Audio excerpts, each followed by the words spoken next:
looking at question 15, it says find the real solutions of the following equation by factoring. So again, notice how this is a degree 3 equation, which is called a cubic equation. Now, when it's a degree 2 or degree 3 or higher, the strategy is to set it equal to 0. So the 6x squared and the 24, so these need to kind of slide over here to their side of the equation. So remember, when they move to their side of the equation, they're going to change sign. So when I write my problem here, I'm going to have this 5x to the third. This quadratic term comes in next because I want to put it in standard form, minus the 6x squared.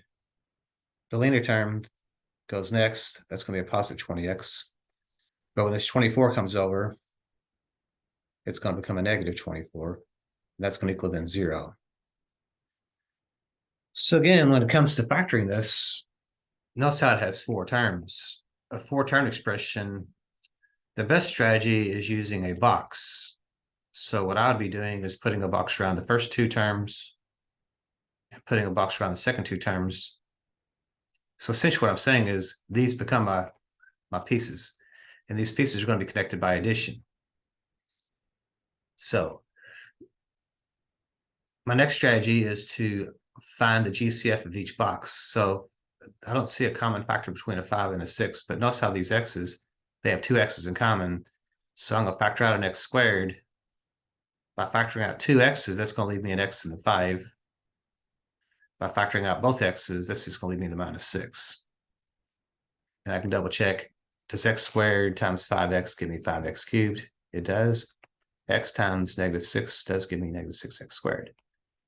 Now looking at the 20 and the 24, I can think of a 5 times 4 as factors of 20. I see 4 as a factor of 24 as well. So if I do 24 divided by 4, I'm seeing a 6 there. So what I'd be factoring out is a 4.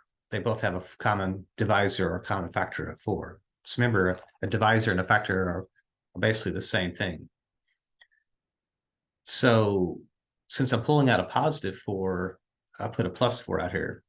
Because remember, this plus sign's actually coming into play. Make that look a little bit more like a 4. In doing so, what I'm going to write inside these parentheses is the remaining part of the binomial. Since I pulled a 4 out, 20 divided by 4 will be a 5, so that's going to leave me a 5x. And when I divided that out by 4, that left me a minus 6 is equal to 0. So hopefully we have a common binomial. So notice how this 5x minus 6 is in common with both of these. So that's what I actually factor out in front now, is that common binomial. So in parentheses, we have this 5x minus 6. And then we have this x squared plus 4 is equal to 0. So what we do now is it's factored, and we do have a binomial, but notice how that's not a difference of squares. So that's actually not factorable. That's prime. If that's a subtraction sign, we could have factored it, but since there's a plus sign there, that's not a difference of squares. That does not meet a pattern that we discussed. So that's going to be considered prime. So what I do is I set each of these factors equal to 0.